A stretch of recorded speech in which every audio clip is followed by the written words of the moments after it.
ರಾಷ್ಟ್ರ ರಾಜಧಾನಿಯಲ್ಲಿ ಬಿಜೆಪಿ 47 ಸ್ಥಾನಗಳನ್ನ ಪಡೆಯುವ ಮೂಲಕ ತನ್ನ ಬಾಹುಟವನ್ನ ಆರಿಸಿದೆ.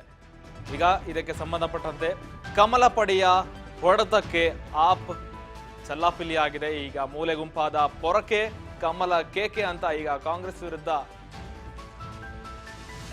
ಕೇಸರಿ ಆರ್ಭಟಕ್ಕೆ ಮೇಲೆ ಹೇಳಲೇ ಇಲ್ಲ ಕಾಂಗ್ರೆಸ್. ಮೂಲೆ ಗುಂಪಾದ ಪೊರಕೆ ಕಮಲ ಕೇಕೆ ಕಾಂಗ್ರೆಸ್ 0, ಕೇಸರಿ ಆರ್ಭಟಕ್ಕೆ ಮೇಲೆ ಹೇಳಲೇ ಇಲ್ಲ ಕಾಂಗ್ರೆಸ್. ದೆಹಲಿ ಮಹಾನಗರದಲ್ಲಿ ರಾರಾಜಿಸಿದ ಕೇಸರಿ ಬಾವುಟ. ಈ ಬಗ್ಗೆ ಜನರೇ ಸರ್ವಶ್ರೇಷ್ಠ ಎಂದ ಪ್ರಧಾನಿ ಮೋದಿ ಟ್ವೀಟ್ ಮಾಡಿದ್ದಾರೆ. ಕಮಲ ಪಡೆಯ ಬಿಜೆಪಿ ಗೆಲುವಿನ ನಗೆ ಬೀರಿದ ಹಿನ್ನೆಲೆಯಲ್ಲಿ ಪ್ರಧಾನಿ ಮೋದಿ ಟ್ವೀಟ್ ಮಾಡಿದ್ದಾರೆ. ಜನರೇ ಸರ್ವಶ್ರೇಷ್ಠ ಎಂದು ಪ್ರಧಾನಿ ಟ್ವೀಟ್ ಮಾಡಿದ್ದಾರೆ.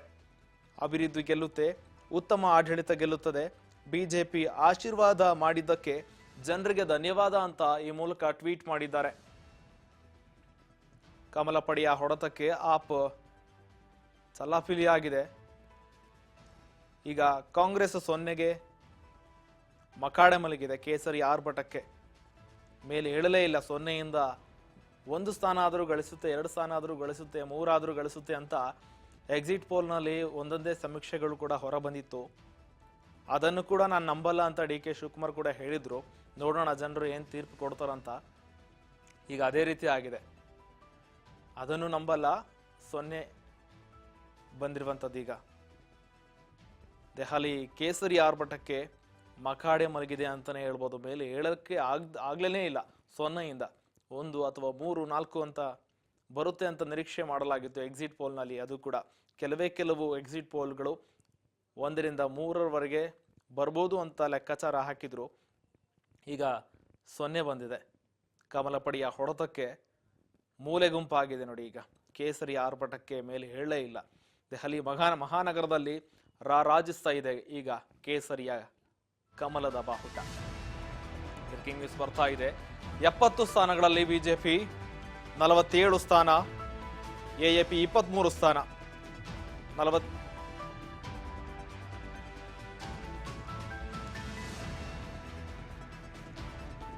1ನೇ ಖಾತೆಯನ್ನು ತೆರೆದ ಕಾಂಗ್ರೆಸ್ಗೆ ಹೀನಾಯ ಸೋಲು. ಸತತ 2 ಬಾರಿ ಗೆದ್ದು ಬೀಗಿದ ಆಪ್ ಪಕ್ಷ ಸತತವಾಗಿ 2ನೇ ಬಾರಿಗೆ ಗೆದ್ದು ಬೀಗಿದೆ. ಈಗ 3ನೇ ಬಾರಿಗೆ ಗೆಲ್ಲಬೇಕಾಗಿತ್ತು. ಈಗ ಬಿಜೆಪಿ ಗೆದ್ದಿದೆ.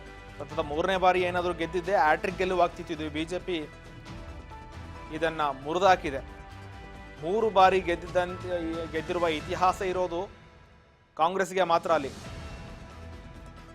1952ರಿಂದ 2020ರವರೆಗೆ ನಡೆದ 8 ಎಲೆಕ್ಷನ್ಗಳಲ್ಲಿ ಕಾಂಗ್ರೆಸ್ 3 ಬಾರಿ ಗೆದ್ದಿತ್ತು. ಈಗ 70 ಸ್ಥಾನಗಳ ಪೈಕಿ 47 ಸ್ಥಾನವನ್ನ ಬಿಜೆಪಿ ಗಳಿಸಿದೆ. ಇದರಲ್ಲಿ 23 ಸ್ಥಾನ ಆಪ್ ಗಳಿಸಿದೆ. 0 ಕಾಂಗ್ರೆಸ್. 3 ಎಲೆಕ್ಷನ್ಗಳನ್ನ ಗೆದ್ದಿರುವ ಇತಿಹಾಸ ಇರೋದಂದ್ರೆ ಅದು ಕಾಂಗ್ರೆಸ್ಗೆ, ಅದು ದೆಹಲಿಯಲ್ಲಿ. ಈಗ ಅದೇ ದೆಹಲಿಯಲ್ಲಿ 0ಗೆ ಬರೀ 0ಗೆ ಕುಂತಿದೆ. ಪ್ರಾದೇಶಿಕ ಪಕ್ಷವಾಗಿರುವ ಆಪ್ ಪಂಜಾಬ್ನಲ್ಲಿ ಗೆದ್ದಿತ್ತು. ಅದೇ ವಿಶ್ವಾಸದಲ್ಲಿ ಮೈಮರೆತ್ರೇನೋ ಗೊತ್ತಿಲ್ಲ. ಪಂಜಾಬ್ನಲ್ಲಿ ಗೆದ್ದು 2 ರಾಜ್ಯಗಳಲ್ಲಿ ಈಗ ಆಪ್ ಇತ್ತು. ಅದೇ ರೀತಿ ದೆಹಲಿನಲ್ಲೂ ಕೂಡ ಗೆಲ್ಬೋದು ಅಂತ ಸುಮ್ಮನಾದ್ರೇನೋ ಗೊತ್ತಿಲ್ಲ.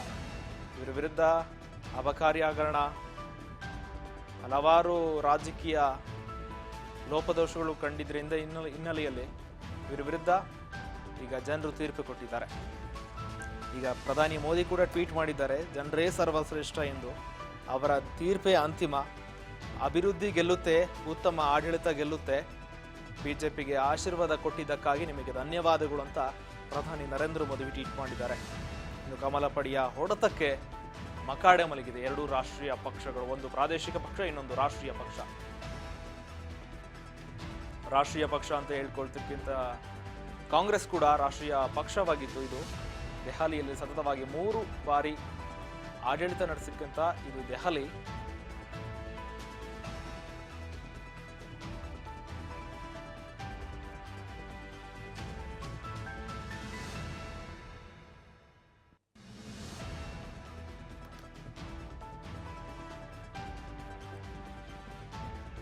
ಹ್ಯಾಟ್ರಿಕ್ ಕನಸುಕೊಂಡ ಕೇಜ್ರಿವಾಲ್ಗೆ ಮುಖಭಂಗವಾಗಿದೆ.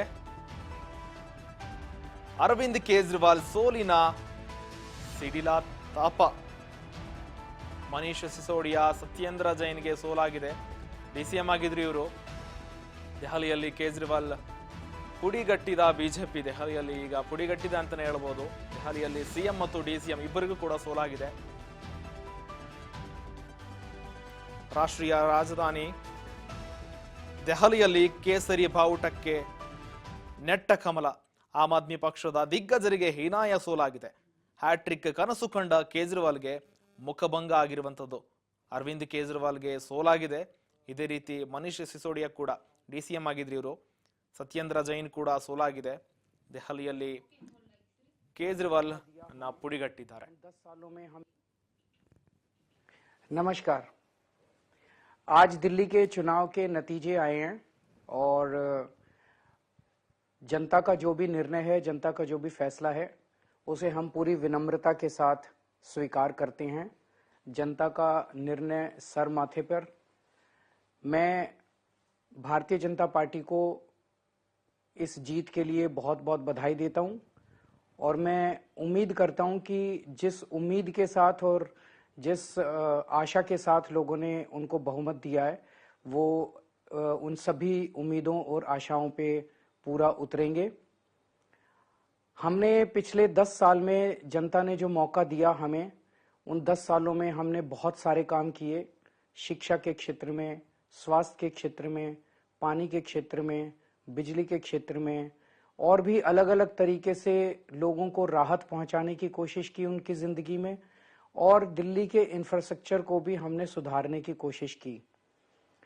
अब जो जनता ने हमें निर्णय दिया है, हम न केवल एक कंस्ट्रक्टिव ऑपोजिशन का रोल निभाएंगे, बल्कि हम समाज सेवा, जनता के सुख दुख में काम आना, व्यक्तिगत तौर पे जिसको भी जो जरूरत होगी, हम लोगों के सुख दुख में हमेशा काम आएंगे।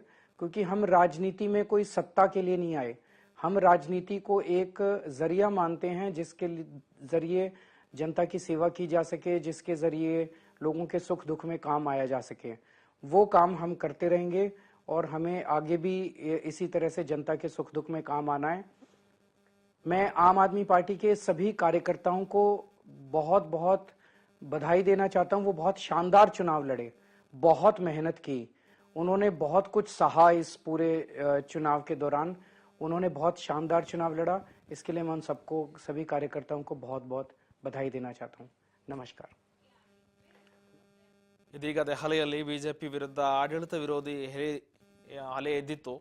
ಈಗ ಬಿಜೆಪಿ ಗೆಲುವನ್ನ ಸಾಧಿಸಿಕೊಂಡಿದೆ. ಜೊತೆಗೆ 10 ವರ್ಷಗಳು ಕೂಡ ನಮಗೆ ಅಧಿಕಾರ ಕೊಟ್ಟಿದ್ರಿ. 27 ವರ್ಷಗಳ ಬಳಿಕ ಈಗ ಗೆಲುವನ್ನ ಕಂಡಿದೆ. ಈಗ ಬಿಜೆಪಿ ಸತತ 47 ಕ್ಷೇತ್ರಗಳಲ್ಲಿ ಬಹುಮತವನ್ನ ಗೆಲ್ಲುವ ಮೂಲಕ ಬಿಜೆಪಿ ಅಧಿಕಾರವನ್ನ ಪಡಿತಾ ಇದೆ. ಈ ಬಾರಿ ಮುಖಭಂಗ ಅನುಭವಿಸಿರುವ ಆಪ್ ಪಕ್ಷ ಕೂಡ